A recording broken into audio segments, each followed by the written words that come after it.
Good afternoon. My name is Sean Fernando. I am a student at Full Sail University and I am currently pursuing a bachelor's in game design. Today I will be talking about the validity of an AI/robotic takeover of the human race. Ever since the early 1920s, humans have entertained the idea of a hostile takeover by sentient automatons. It all started when a Czechoslovakian playwright by the name of Karel Čapek made a play called the RUR, which stands for Rossum's Universal Robots. The play depicts the hostile takeover of the human race by androids.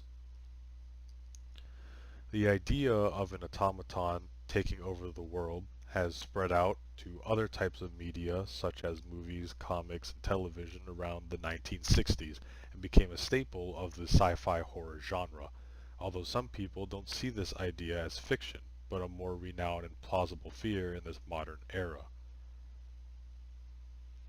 The usual basis of this idea is that humans will create sentient robots and androids, or AI, that will realize their superiority to the human race and assert their dominance upon them by eradicating them and wiping them from the face of the earth, becoming the new leaders.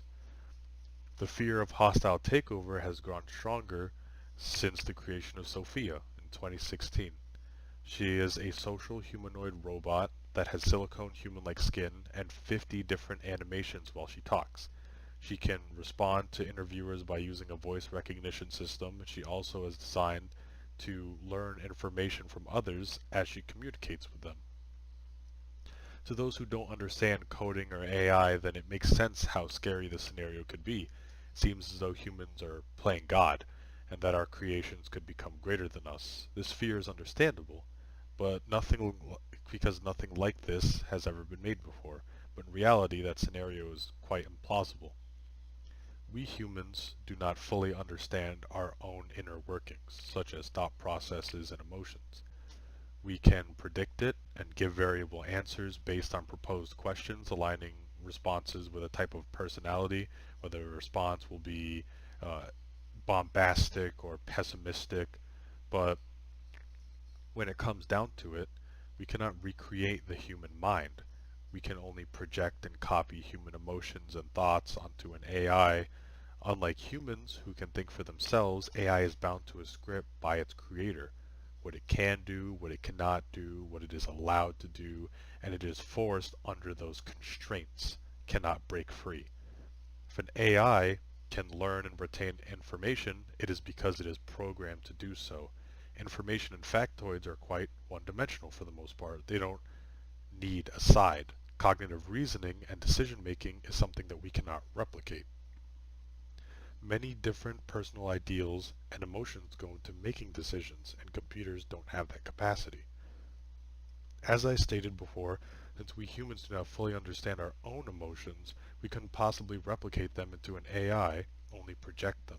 So the robot that sweeps the floor won't feel injustice and riot in the streets for its own equal rights. But this doesn't even put into play the subconscious mind. The subconscious cognitive thought processes of our human brain. The reason why the mind unknowingly reacts when introduced to certain scenarios or even certain words are something that neuroscientists have yet to even understand. The mind is vast, and we don't understand it. We couldn't replicate something we don't understand. I know what you might be thinking. Maybe they won't become sentient, or maybe they won't become a world dominating force, but be made and be programmed to do so. But in the end, machinery is extremely vulnerable in many ways. Circuitry, the motherboards, and there are many other things that go into creating these machinery as well. My computer tower itself would melt if I left it on for too long. Siri still has issues understanding when I wanted to take a note without noting the exact phrase itself. There's still a large room for error in mass-produced AI technology and maintaining heavy computational software and hardware. Not only will making an AI of that caliber be very taxing on that person or a company's resources, but mass production is not even possible at this current time. That is why we only have one AI at semi-human level, which is Sophia. The cost is too much at this current point. The other robots, such as Pepper, a Japanese helper bot, is used for simple low computational tasks, such as giving directions or helping kids with homework. These things are very easy to program, at least, compared to human thought processes, making these robots safe and incapable of revolting and easy to produce. And even then, she cannot understand other languages or commands that aren't set in stone to her program. She still doesn't understand certain phrases just like Siri. There's always a give and take with these programs because it takes so much to run them. The more powerful the computational skill, the larger the frame must be. That's why supercomputers that can run trillions of computations in seconds or minutes are the size of server rooms and require a group of people to run and maintain them. Realistically, condensing all of that into the frame of an average man or woman is just not plausible, at least not now.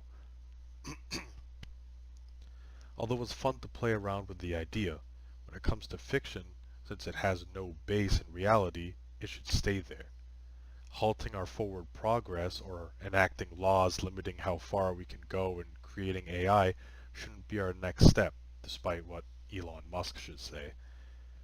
I do respect Elon for his scientific advancements, though, like his mini submarine that could have been used to save the teens that were stuck in an underwater cave, or the fact that he sent his car into space.